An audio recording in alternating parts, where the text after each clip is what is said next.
আমার জীবনে কালো মেঘের ছায়া হয়ে যে আমার সবকিছু তছনছ করে দিয়েছে তার নাম কায়েস।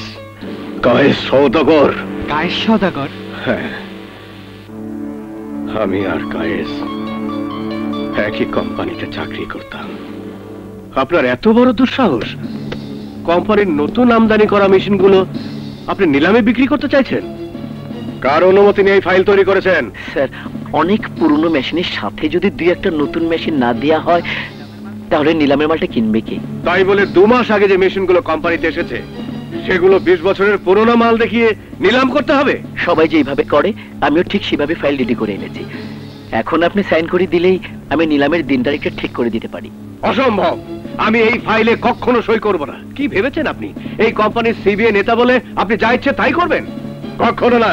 যান, বেরিয়ে যান।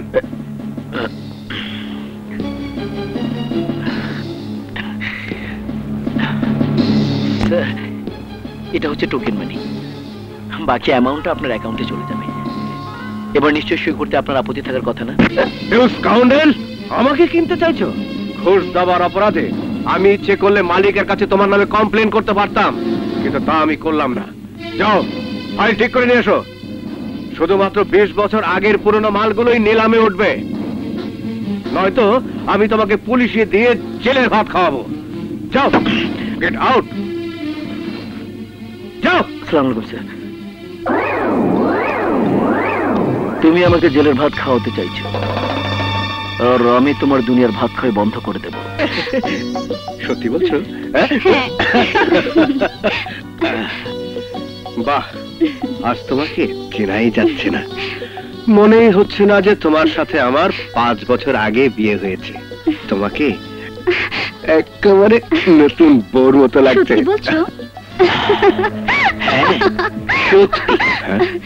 Happy happy marriage day and congratulations.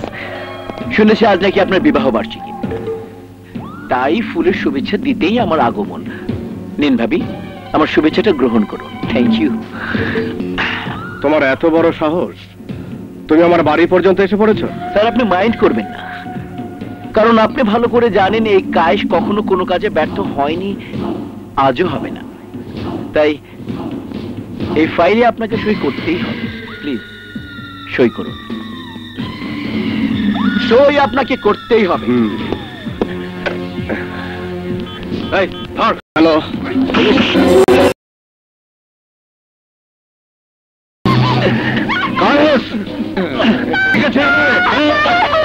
সই আপনাকে করতেই হবে। আমার জীবন চলে গেলেও তুই অন্যায় ভাবে আমাকে দিয়ে এই ফাইলে সই করাতে পারবি না।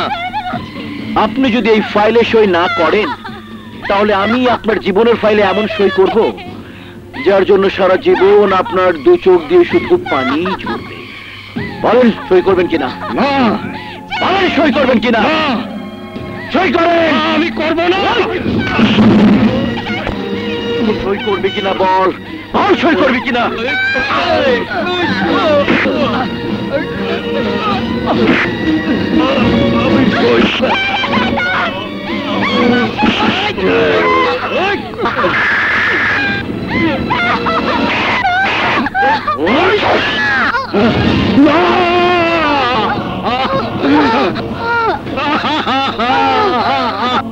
তখন থেকে আমি খুঁজে বেড়াচ্ছি সেই কায়েস সওদাগরকে। যদি খুঁজে পাই যে ছুরি দিয়ে আমার স্ত্রী সন্তানকে হত্যা করেছে, সেই ছুরি তার বুকে বসিয়ে দেব আমি। কেড়ে নেব এই কায়েস সওদাগরের জীবন। আলী বাবা, তোমার আদর স্নেহ ভালোবাসা পেয়ে আমি বড় হয়েছি। আজ থেকে তুমি একা নাও আলী বাবা, আজ থেকে আমিও ওই কায়েস চৌধুরীকে খুঁজে বেড়াবো। ওকে খুঁজে পেলে ওর বুক থেকে কলিজা বের করে তোমার কাছে নিয়ে আসবো। না না মারুফ, তুই কিছুই করবি না। আমি নিজের হাতে ওকে শাস্তি দেব, আমার নিজের হাতে।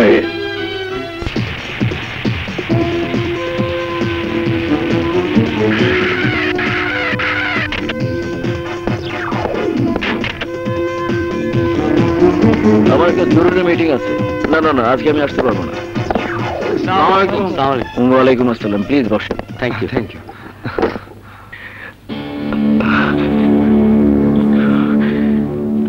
আপনাদের বস মরহুম হায়াত সাহেব আমাকে কোম্পানিতে চাকরি দিয়েছিলেন সামান্য একজন কিরানি হিসেবে। ওনার সহযোগিতায় আমি এই কোম্পানির জেনারেল ম্যানেজার হতে পেরেছি। তাই হায়াত সাহেবের প্রতি আমার কৃতজ্ঞতা শেষ নেই।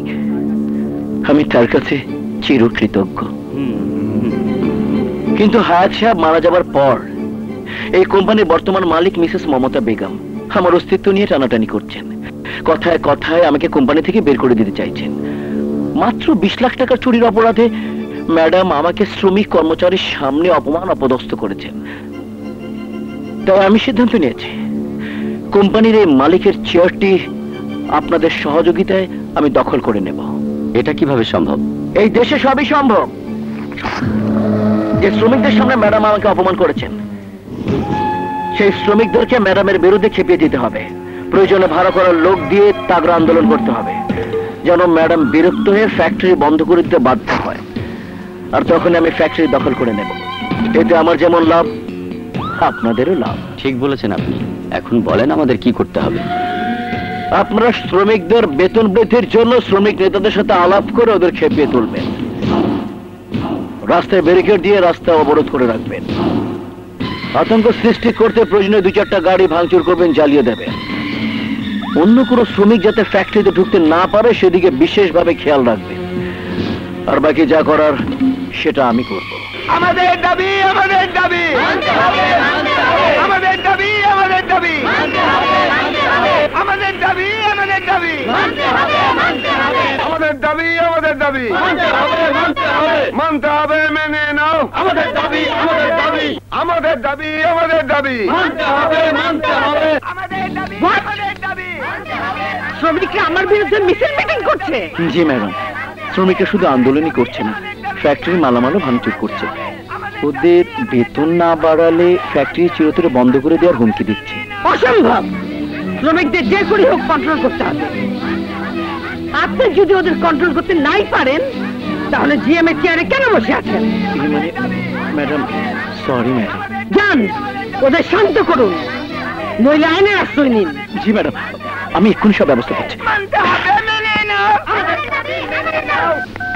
হ্যালো ওসি সাহেব। মানতে হবে, মেনে নাও। আমাদের দাবি, আমাদের দাবি, আমাদের দাবি, আমাদের দাবি মানতে হবে, মানতে হবে, মানতে হবে, মানতে হবে, মানতে হবে, মেনে নাও।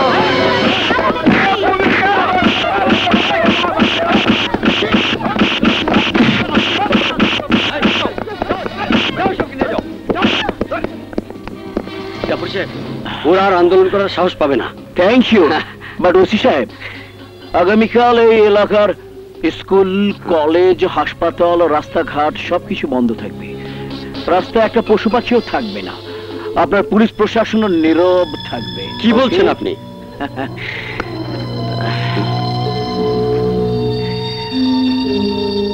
প্লিজ। আপনি যা বলছেন সব ঠিক বলছেন, সব ব্যবস্থা করছি আমি। Please আসুন। আসি। আসসালামু আলাইকুম।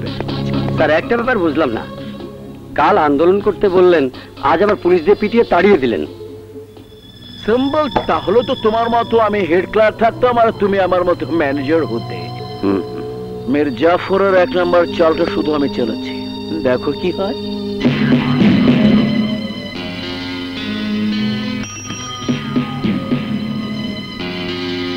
ইমন, সাইকেলটা আটকায় পাম্প ছাড়াতে যা। চল। এই, কই যা? গার্মেন্টসে। জানোস না আজ হরতাল?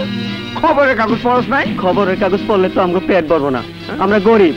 আমগো কাম কাজ করে টাকা পয়সা উপার্জন করে সংসার চালাইতে হয়। ওই বেটা, ওই হরতাল আর জাফর ভাইয়ের কথা না শুনলে তো এমনিতে জীবন বাঁচবো না। চান্দু, যা, চলে যা। না, আমি যাবো না। আমি গার্মেন্টসে না গেলে আমার ঘরে চুলা জ্বলবো না, আর চুলা না জ্বললে আমার মা বোন না খেয়ে থাকবো। না খেয়ে থাকবো? হ্যাঁ, তাহলে চুলা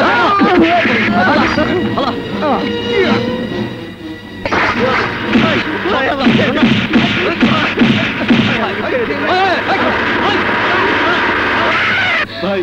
ভাই, আমাকে ছেড়ে দিন ভাই, আমার স্ত্রী ভীষণ অসুস্থ, আমি ওকে নিয়ে এক্ষুনি হাসপাতালে যাব ভাই, আমাকে যেতে দিন ভাই। ওই বেটা, আজ সকালে খবরের কাগজ পড়স নাই? আমি আর পারছি না।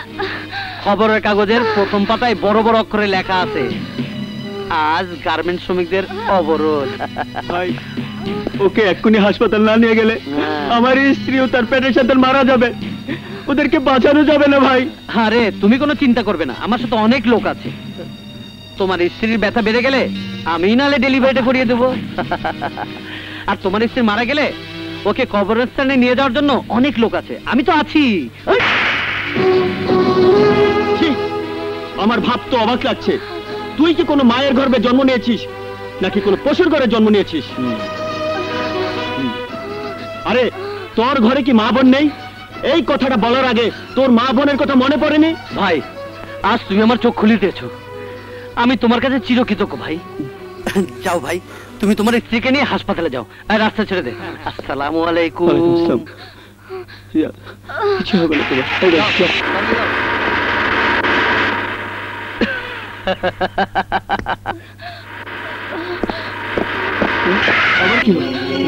ভাই কেন তোমরা বারবার আমার এই গাড়িটা আটকাচ্ছ ভাই? আমার স্ত্রী ভীষণ অসুস্থ, ওকে হাসপাতাল নিয়ে যেতে হবে ভাই, নয়তো ওকে বাঁচানো যাবে না ভাই। রাস্তা ছাড়ো ভাই, আমি তোমাদের পায়ে পড়ছি, রাস্তা ছাড়ো। কেন তোরা বারবার রাস্তা আটকাচ্ছিস? কেন আমার বোনটাকে বারবার কষ্ট দিচ্ছিস? মানুষের এত কষ্ট আমার ভালো লাগে না, ওদের যেতে দে। যা যা, যান যান, এই চাপ চাপ, তাড়াতাড়ি যাও ভাই। যান ভাই যান, আর কোনো অসুবিধা নেই। হ্যাঁ সিএনজি স্টার্ট নয় না? কি হলো ভাই? গাড়ি চলতেছে না। আরে রে, বিপদের মধ্যে বিপদ। ওই ধাক্কা দে, ধাক্কা দে, ধাক্কা। পিছনে এলো, পিছনে এলো। রিয়া শান্ত হও রিয়া। কি হলো, প্যাচ খেয়ে গেল তো নাকি?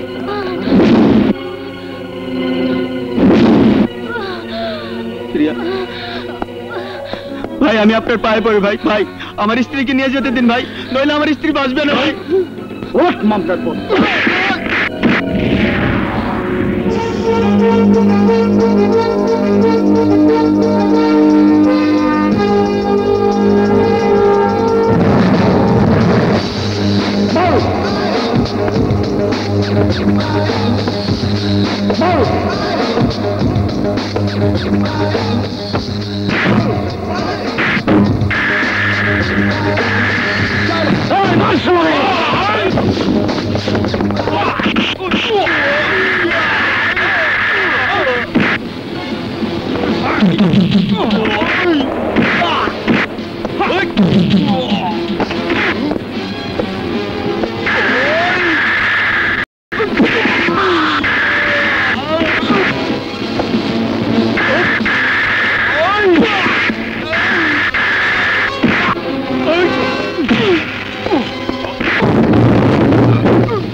যা ওনাদের মাইক্রোতে তুলে দে, যা।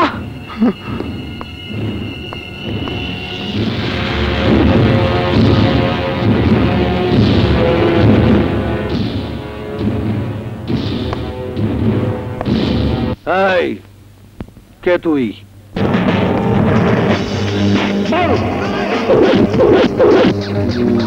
আমি মারুফ, গরিব দুঃখী মানুষের বিপদের বন্ধু। আমার আগমন সিডর, আয়লা, নার্গিসের চাইতেও ভয়াবহ। যখন আসি তখন প্রলয় ঘটে, আর যখন যাই তখন সবাই আমার অস্তিত্ব খুঁজে বেড়ায়। দাড়ি নয়, কমা নয়, একদম ফুল স্টপ দিয়ে দেই।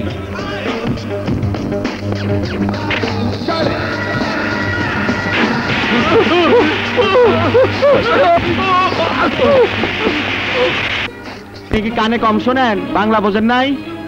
আমি কানে কম শুনি না, কিন্তু কেউ কানে কম শুনলে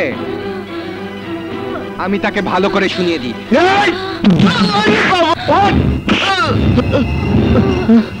বাংলা, হিন্দি, ইংরেজি সব ভাষাই আমি বুঝি, আর যে ভাষাটা আমি ছাড়া অন্য কেউ বোঝে না সেটা ভালো করে বুঝিয়ে দিই।